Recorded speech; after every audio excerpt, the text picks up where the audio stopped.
Now let's go to Mr. Rapp for a special reading of A Christmas Story. I want to tell you about a wonderful book I've read this year, but before I do that, I want to put a bug in your ear about Christmas gift giving.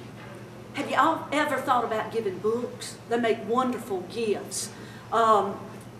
There's one out there for anybody on your Christmas list. You can go to a drugstore or a grocery store, a bookstore, Walmart. You can find a sports book for the sports enthusiast on your list, like dad or a brother or a boyfriend. There are cookbooks out there for moms. There are children's books for the little ones on your list. And guys, in addition to that something special you're going to give that girl, why not a gift basket of romance novels? Wouldn't that be a novel idea? I know I'm old and I'm old-fashioned, but I happen to think books are a wonderful idea for gifts. Just give it some thought. Now, let's talk about the book that I read recently. Students at Gaffney High School, faculty, staff, I want to introduce you to Marley. Can I get a close-up, please? Would you zoom in on that face? Look at that precious face. Oh, very funny. No, not this precious face. This precious face. This is Marley. He's a yellow lab raised by John and Jenny Grogan. It's a true story. Don't let that precious face, though, fool you. He is the devil in disguise. You know that song, Bad, Bad to the Bone? Well, that's Marley. And they raise him from a pup. And he does everything to get into trouble. He throws up in the ocean and he clears the beach. He tears up their furniture. He destroys their walls. He eats through their wooden doors. He swallows Jenny's expensive jewelry. He eats John's paycheck. And he's expelled from obedience school. See what I mean? The vet says that he's an abnormal dog.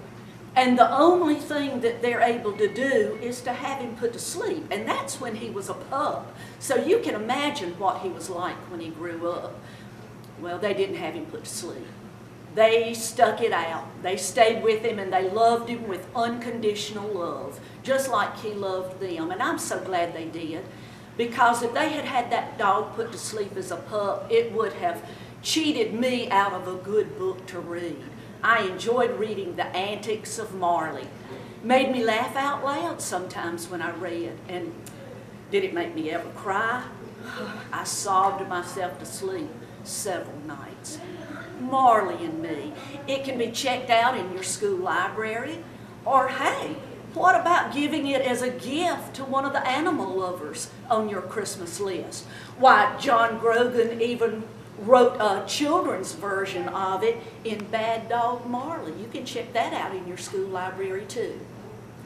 GHS students, faculty, and staff, from Marley and me, Merry Christmas.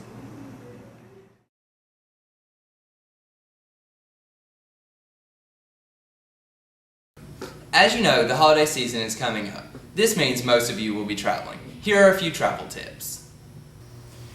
Travel tip number 1. Make sure you bring a good camera so you can take all the pictures of you and your family. Memory cards, you want to make sure you have enough of them to take all the pictures. Make sure they're empty before you leave, and don't forget to grab them because pictures are pointless if you have nowhere to put them. Travel tip number 2. If you're going by car, make sure you bring a portable DVD player. Grab a few movies that you haven't seen yet and enjoy the trip. Travel tip number 3. Bring an iPod with you, because sometimes your family listens to some weird music in the car and it's not always good. Tech tip number 4. Make sure to charge all your devices because your vacation can be quite boring if you have nothing to do. And now to John Vaughn with sports. Wghb. Friday night, the basketball team played their first game in Union. They had some foul trouble by a few, but Huff was able to go deep into the bench, and we put off an 89-111 victory. Big thanks to Josh Corey, who had 36 points, and to all the Huff heads who came out to Union. The Indians played Tuesday night against Spartanburg and came out with a 77-59 win. They will play Bowling Springs tonight. Sunday, the 2008 bowl schedule came out, and here's how it looks. Carolina will play Iowa in the Outback Bowl. Clemson will be playing Nebraska in the Gator Bowl. Georgia will play Michigan State in the Capital One Bowl. North Carolina will play West Virginia in the Meineke Carr Bowl. Last but not least, Florida will be playing for the national title against Oklahoma. Now time for my picks. First off, congratulations to Clemson, who beat up on Carolina a couple weekends ago, and also congratulations to Dabo Swinney, who got the head coaching job. I think if Clemson plays as good as they did against Carolina, against Nebraska, they would just kill Nebraska. Now, Carolina and Iowa.